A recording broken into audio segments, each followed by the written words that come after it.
Assalamu alaikum, Doctor. It is me, Mohamed Abdishakur Abdullahi. Good doctor. This is Wanghongwei. Hello, Wanghongwei. Hello, so I'm Wanghongwei and my matric number is 2088330. So now today we will presentation our project.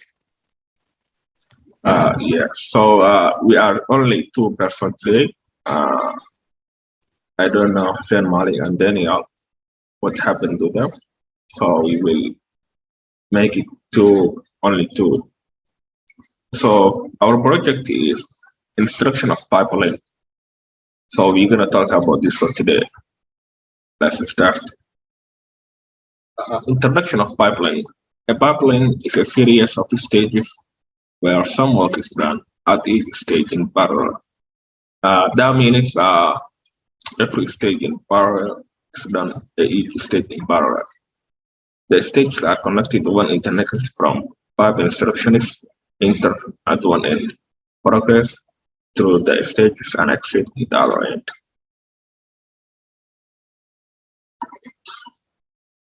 Latency and PS throughput. Latency, each instruction takes a consistent time to complete. For means that each instruction of pipeline it takes time to complete the work. This is a latency for the operation. It is the amount of time between when the instruction is issued and when it completes.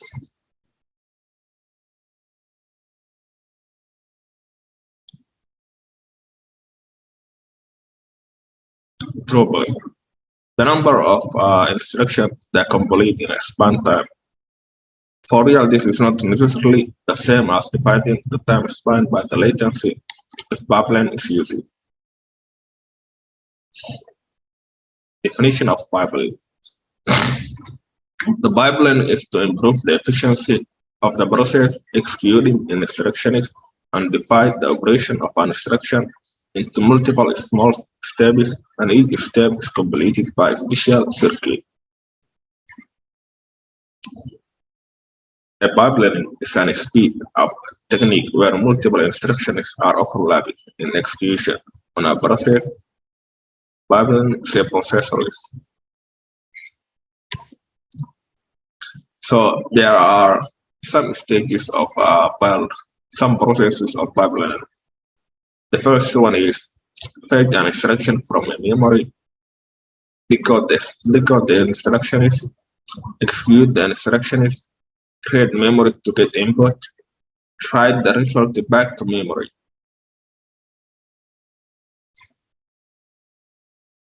In instruction execution process lends itself naturally to pipelining. Instruction pipeline has 6 operations.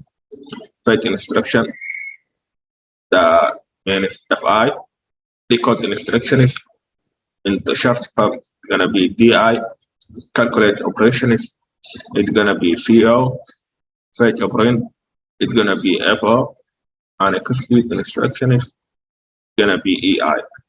Write result of the write back, it's gonna be WR. Overlap these operations. Instruction fetch. The IF stage is responsible for obtaining the requested instruction from memory. The instruction and the program counter are stored in the register as temporary storage. Decode instruction. The DI stage is responsible for recording the instruction and sending out the various control lines to the other parties of the processor. The CO stage is where any calculation are performed. The main component in this stage is the ALU. The ALU is made up of arithmetic logic capabilities.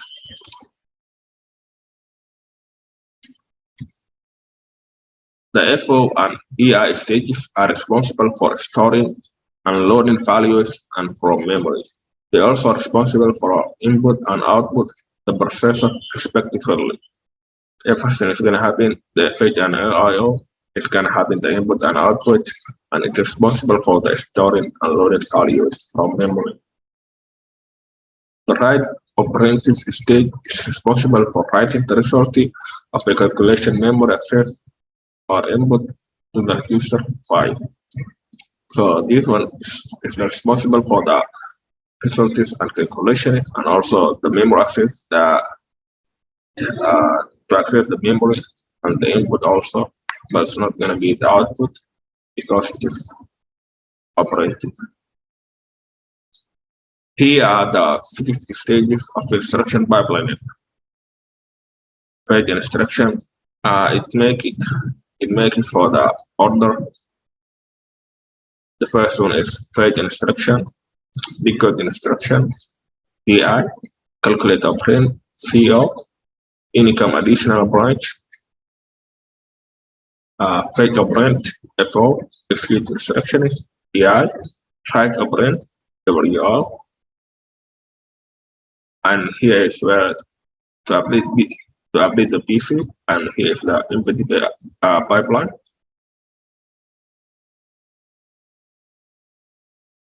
So I would like to give a time for my friend Wanghongwei so he can read it. Okay, thank you. So, in their design pipeline, in a pipeline the processor, pipeline has two ends, the input and the output end.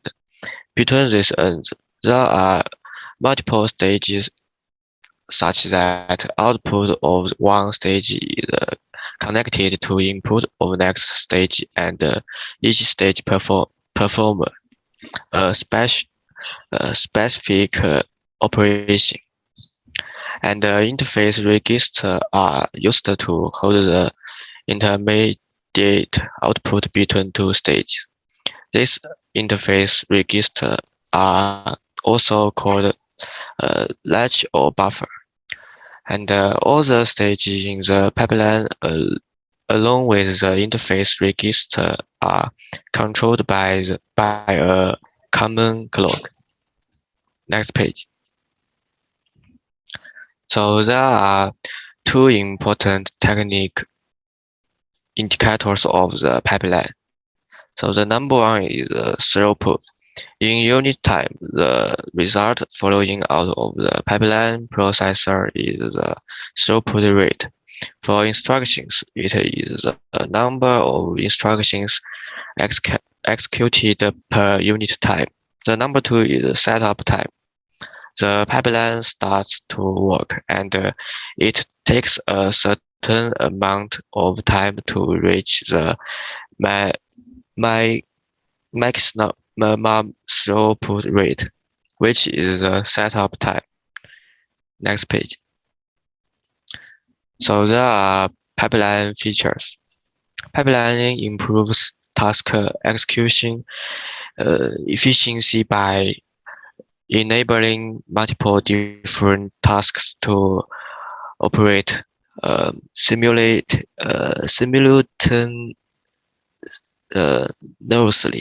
on different resources.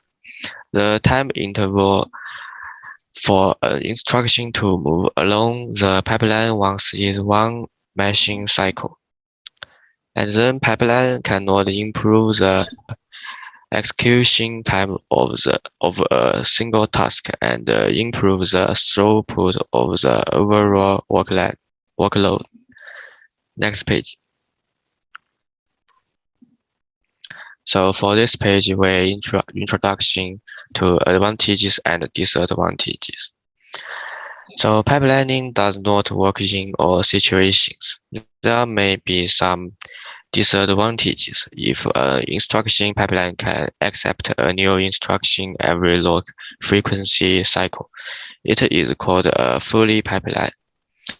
The instructions in the pipeline need to wait several clock frequency cycles because the instructions in the pipeline need to be different, which is called the incomplete pipeline.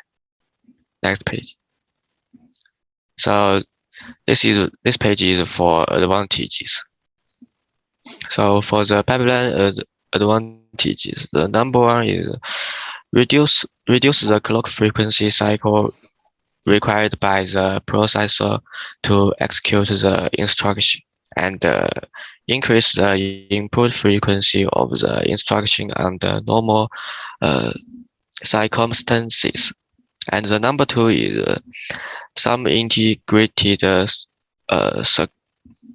circuits such as adders or multiple layers work faster by adding more loops. If the pipeline is replaced, the loop can be relatively reduced. Next page. So this page is for disadvantage. So number one, non-pipelined processors run only one instruction at a time, prevent branch delays. And in fact, every branch both create delays. And the problems with several instructions being run in parallel, simpler design and lower production cost. And the number two is the instruction transfer latency of non-pipelined processors is significantly shorter than that of pipelined processors when running the same instructions. This is because the processor core of the pipeline has to add additional flip-flops in the data path. Next page, please. So this page we created is factors that affect pipeline performance. So for the correlation, the dependency, there is a certain association so that the instruction follow paces, affecting the pipeline efficiency. So this is three categories are related. The number one is structure correlation. Number two is data related. The number three is control related. Next page, please.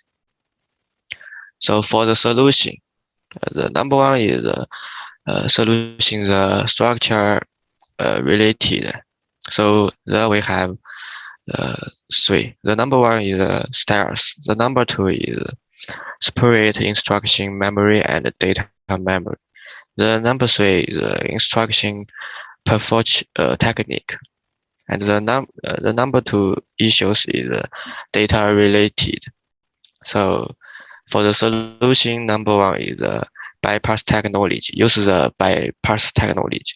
And the number two is reasoning from the back to the front. Okay, next page. Then for the control related, we can speed up and advance condition codes and using optimized delay transfer technology. Next page. So for the summary, we do the summary.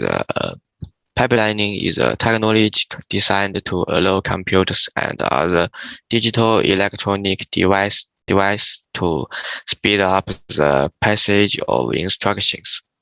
Pipeline assumes that there is a sequence of instructions to be executed where the program is running. The vast majority of modern CPUs are driven by clock frequency.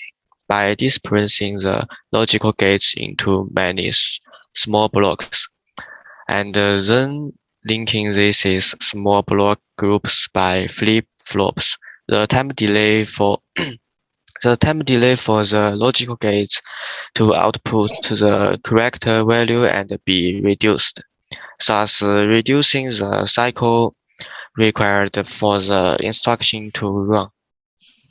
Okay, so that's all for our group. Thanks for listening. Yes, thank you so much, Dr. Anitu. And we were also just the two person. We could have made a lot of work if we are four or maybe three.